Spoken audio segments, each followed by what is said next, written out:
So this is an example of the 4 rules strategy. We just had a 20 pip drop or so on USD JPY. You can see now that this is a perfect 4 rule confirmation on the 5-minute chart. You then want to go to the 15-minute chart and you want to wait for it to set up exactly. And the reason why you want to wait right now, it's too early to get in because the MACD hasn't closed. The MACD is a volume indicator that can help you determine if there's going to be a possible reversal. So once the MACD closes, you find that it'll continue to go your way, just like it did here. Now you're losing a lot of pips, but once you have your confirmations on the 15-minute chart, then it's pretty for sure that we can't guarantee, but I would say very likely that it's going to continue to go your way. Plus, what I do is I use the 50 level on the RSI, and once I see that price pushes up above the 50 level, which is about right here, that's also a strong confirmation that price will continue to go my way. So, wanted to show you guys a live example. Overall, let's see here, because I like to look at the higher time frames just to see how the market is trending. Actually, let's go here. So this is much cleaner.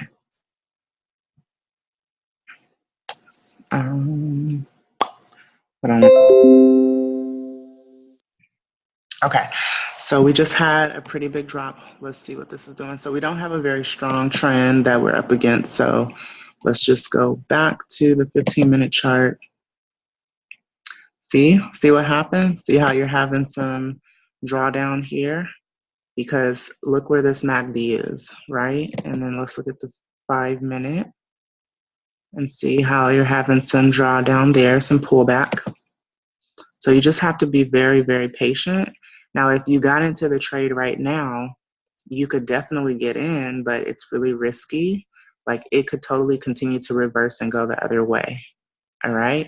And what I mean by that is it could drop, 10, 15 pips, and you don't want to be stuck in the trade. We don't know what it's going to do right now. So you just have to be very patient and you have to wait for your 4 rules to set up. Now, the cool thing is that once your 4 rules do set up, you want to have proper risk management. But what I do is I enter multiple positions. So I make sure that I trade 1% of my account per trading position. And I usually will do 2 to 3 trades at a time. And I'll do a 5 pip take profit, sometimes a 3 pip take profit. When I do 3 pips, I would pretty much almost never lose. But my intention is not to avoid losing because losing is inevitable. You want to be confident when you trade, and you want to be confident when you're entering into a trade and accept the possible risk that comes with it. So let's look at the 5-minute. This one I'm very careful with because this is actually the main currency that I trade. I really don't trade any other currencies.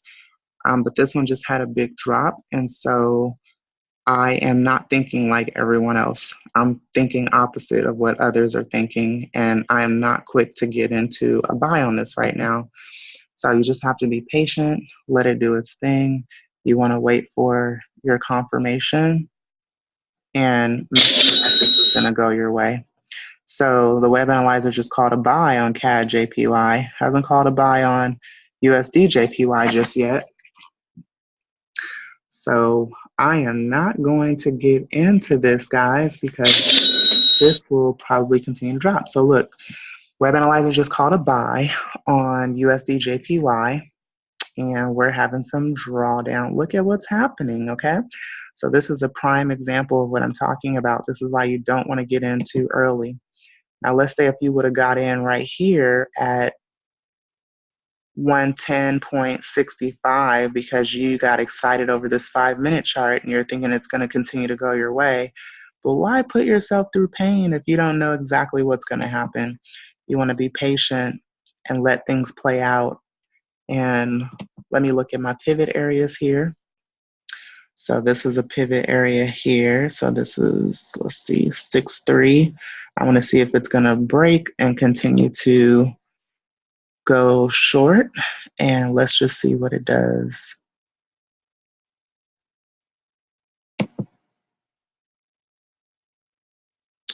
So I'm just going to be patient. Very, very patient. 62. So it looks like it's about to break this support area here. You don't want to get in too early, not too early. And let's see if see where the RSI is on the 50. See how this RSI is almost pointing down and it's way below 50. So I keep a 50 level on my phone on the RSI. Actually, let me show you really quickly. Hold on one second. So I'll stop share on this. Let me share my phone screen with you.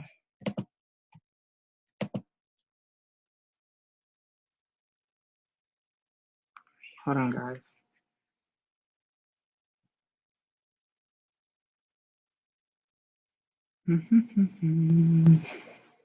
Okay, so on my phone and my MT4, I keep a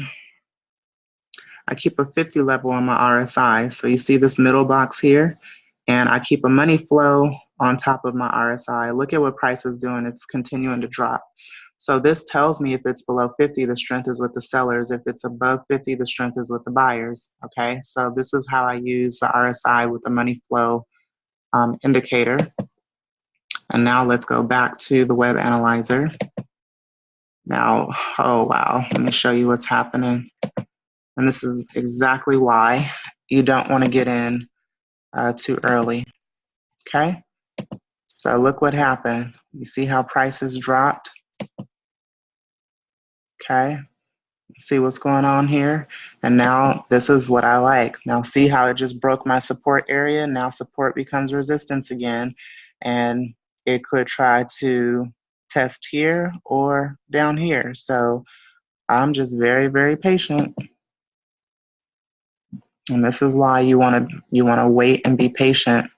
And the cool thing is once you start learning how to read market structure and understand price action in the market, you don't really need all these indicators, honestly. You really don't. You start to look at the market much different. But I really like having different trading systems and being able to trade various ways. How exciting, right? So I think I probably will end this video. Just wanted to do, I guess we'll call this an example of a fake out, possibly, because this is my journal. Let me go back. Because that's exactly what it was. So buyers and sellers are duking it out. And yes, I'm just going to be patient. I'm not doing anything right now because I want to get in at the lowest low or the highest high, you know? I don't want to get in right here in the middle of the pivot area. I want to get in at the bottom of the pivot or at the bottom of this support zone. So I'm going to be very patient and see how this plays out, especially because we had a nice drop on this. Now, what you will want for the 4 rules is the exact same setup that we had here when it started. You see how price closed outside of the band? You have your nice buy candle here. You have your nice buy candle here, everything pointing up, everything pretty much met your confirmations. Your RSI came down below 20, pointing up. Okay, everything is where it needs to be, and you want that to happen on your 15-minute chart as well. So once you have that identical setup on your 15-minute chart and your MACD is very close or almost touching and everything is pointing up, that's when I would enter the trade. And your 30-minute will usually mirror your 15-minute. And what I normally do is I hold one of my positions until the MACD closes on the 30-minute chart. That'll be another demonstration, but we'll just call this one an example of the 4 rules fake out. Okay, because I want you to know when not to enter. All right, guys. So I will do another example of a perfect setup when it does go your way, but at least you have an example of when not to enter and what can happen if you enter too early.